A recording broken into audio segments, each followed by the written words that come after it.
ما اريد ولا واحد منهم ببالي. يلا ولا واحد يجي ببالي.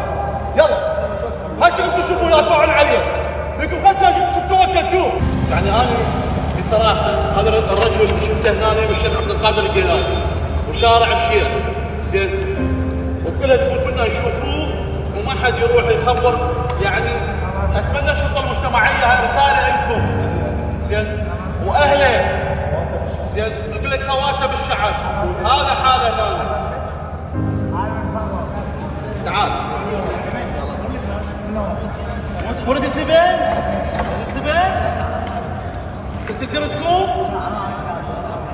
تقدر تقوم؟ يعني انت نايم تاكل؟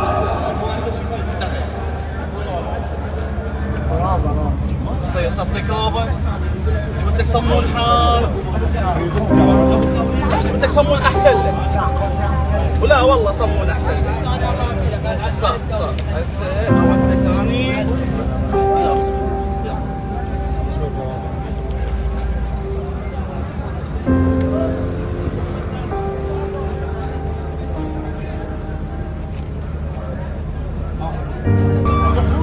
طبعا مشاهدينا الكرام بعد ما تواصلنا ويا الشرطه المجتمعيه، الشرطه المجتمعيه هنا مشكورين جوي والشباب واهل المنطقه، واتصلنا على 911 والاسعاف الجنسي حتى ياخذون هذا الرجل الكبير بالسن.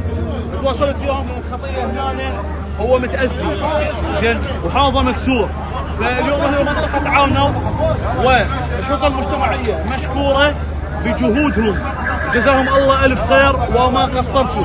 لكن اليوم تحس بقلبنا من نشوف الكبار بالسن. هذا الرجل هيانا شالوه حتى يخلوه بالاسعاف. هاي ممكن طبعا هاي هنا هسه راح ياخذوه ويخلوه بالاسعاف، وان شاء الله ينتقل الى المعرض في سبيل العلاج. من بعد العلاج تعال من بعد العلاج راح ياخذوه الى دار المسنين.